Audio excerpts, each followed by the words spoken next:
मेघा पानी दे धर्मवीर भारती जी का संस्मरण है।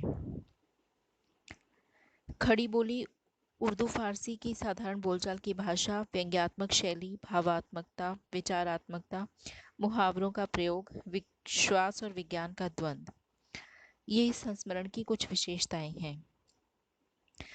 लेखक इस समय किशोरावस्था का है, आर्य समाजी संस्कारों से युक्त है और कुमार सुधार सभा का उपमंत्री भी। अंधविश्वासों का गहरा विरोधी है, बहुत ही तर्कशील व्यक्तित्व का धनी है, मगर अपनी जीजी से बहुत स्नेह करता है। लेखक की जीजी लोक प्रचलित विश्वासों में आस्था रखने वाली हैं, संस्कार और संस्कृति को मानने वाली हैं। वो लेखक को अपने बच्चों से भी अधिक स्नेह करती हैं, लेकिन जब लेखक उनके कहे अनुसार कुछ लोक प्रचलित विश्वासों को नहीं मानता है तो वो बुरा मान जाती हैं, उन्हें अच्छा नहीं लगता है। इस संस्मरण में लेखक ने राष्ट्रीय चेतना के भाव को भी मुखरित किया है। लेखक को एहसास होता है कि आज़ादी मिलने के बाद भी हम परतंत्र ही रहे हैं, हमने अपने संस्कारों को नहीं जाना। हम भ्रष्टाचार का विरोध तो खुलकर करते हैं, पर हमारे भीतर त्याग की भावना ही नहीं रही है। काले मेघा खूब जल बरसाते हैं, लेकिन व्यवस्थाओं की फूटी मटकी में से वो जल जाने कहाँ बह जाता है।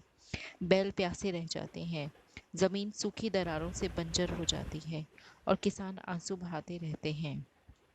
ऐसे में इंद्र सेना का काले मेघा पानी दे गुड़दानी दे, इस तरीके के वाक्य कहकर गांव-गांव जाकर के पानी मांगना जो है, ये दर्शाता है कि सूखे के कारण गांव की स्थिति जो है कितनी अधिक दयनीय हो चुकी थी।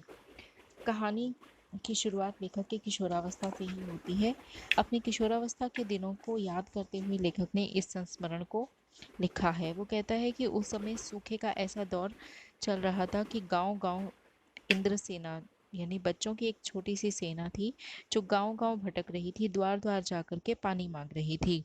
ये उस समय उस गांव का ये एक रिवाज था कि जहाँ लोगों का ये मानना था कि इंद्र देवता की नाराजगी को दूर करने के लिए इस इंद्र सेना को गांव-गांव से पानी इकट्ठा करना पड़ेगा, घर-घर से पानी इकट्ठा करना पड़ेगा।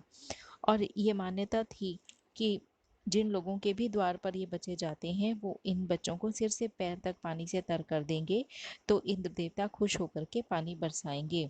लेखक अपनी जीजी के यहाँ गया हुआ है और इस दौरान वो गांव की इस त्रासदी को देखता है। वो देखता है कि पशु पक्षी प्यास के कारण मर रहे हैं, बारिश का कहीं नामो निशान नहीं है, खेतों की मिट्टी सूखकर पत्थर हो रही है और ज़मीन फटकर बंजर होने को है, बादल कहीं नज़र नहीं आ रहे और ऐसे में लोग पूजा पाठ कर करके हार गए हैं। अब ये इंद्र सेना निकल पड़ी है जल लेकर आने के लिए। लेखक को लगता है कि लोग अंधविश्वास के कारण ही पानी की कमी होने के बावजूद भी पानी को बर्बाद कर रहे हैं और ऐसे अंधविश्वास जो हैं हमें आगे नहीं बढ़ने देते, ऐसा लेखक का मानना था। इसी कारण वो इन बातों को नहीं मान रहा था। जब लेखक की दीदी के द्वार पर इंद्रसेना आती है तो जीजी लेखक से कहती है कि तुम भी इन पर पानी डालो, लेकिन लेखक इनकार कर देता है। लेखक के मित्र मंडली पर पानी ना डालने से उसकी जीजी नाराज हो जाती हैं, लेकिन लेखक को इससे कोई फर्क नहीं पड़ता। उसे लग रहा था कि हम आज भी अंधविश्वासों के कारण तरक्की नहीं कर पा रहे हैं, हमें इन अंधविश्वासों से मुक्त होना है। बाद में लेखक की जीजी उसे समझा बुझाकर पास बिठाती हैं और उसे बताती हैं कि पानी फेंकना अंधविश्वास नहीं है, ये तो सिर्फ वो अर्घ्य है जो हम इंद्र देवता को चढ़ाते हैं, जिससे खुश होकर इंद्र हमें पानी देंगे।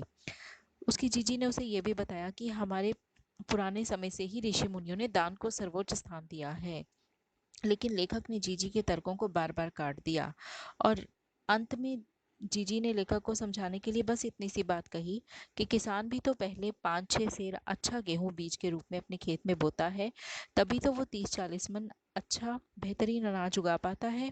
वैसे ही अगर हम बीज रूप में थोड़ा सा पानी नहीं देंगे तो भला बादल कैसे बरसेंगे, और बादल नहीं बरसेंगे तो हमें फसल कैसे मिल पाएगी। लेखक को अपनी जीजी के ये तर्क समझ नहीं आते और कहीं न कहीं उसे लगता है कि हम आज़ादी मिलने के बाद भी पूरी तरह आज़ाद नहीं हो पाए हैं। हमने आज भी अपने संस्कारों को नहीं समझा है। हम भारतवासी चाहते तो बहुत कुछ हैं, लेकिन हमारे अंदर से त्याग की भावना वो ख़त्म हो गई है। हर कोई भ्रष्टाचार की बात करता है, लेकिन कभी कोई ये नहीं देखता कि हम स्वयं भी तो उसका अंग ही बन चुके हैं। देश की हज़ारों सैकड़ों योजनाएं जो हैं ना जाने कहाँ गुम हो जाती हैं जब सूखे की स्थिति आती है या जब बाढ़ें आती हैं। लेखक कहता है कि काले मेघा तो खूब बरसते हैं, लेकिन फिर भी फूटी गगरी खाली रह जाती है। बैल प्यासे रह जाते हैं, ना जाने ये स्थिति कब बदलेगी। लेखक ने यहाँ पर देश की भ्रष्टाचार की समस्याओं के प्रति व्यंग्य व्यक्त किया है। इसीलिए वो कहता है कि हम लोग चाह कर भी कुछ नहीं कर पाते हैं, क्योंकि एक तरफ तो हमने अंधविश्वास का पांव पकड़ रखा है और दूसरी तरफ हम अपनी सोच को आगे नहीं बढ़ाने का प्रयास करते हैं। हमें लगता है कि जो योजनाएं हमारे लिए बनी हैं, शायद उनका हमें कहीं ना कहीं लाभ हो जाएगा, लेकिन हम में से कोई भी ये जानने का प्रयास नहीं करता कि वो योजनाएं केवल कागजों तक ही क्यों सिमटी रह जाती हैं। ये देश हर साल सूखे जैसी भयानक परिस्थितियों से लड़ता है, लेकिन क्यों नहीं ऐसी स्थायी योजनाएं बन जाती कि वो स्थिति आ ही ना पाए। क्यों नहीं सरकारी व्यवस्था इस प्रकार के प्रयास करती है कि किसानों को सूखे का सामना ना करना पड़े, और अगर सूखे की स्थिति आ भी गई है तो उन्हें प्यास से ना मरना पड़े। तो इन सभी बातों को लेखक ने व्यंग्य के माध्यम से अपने इस संस्मरण में व्यक्त करने का प्रयास किया है।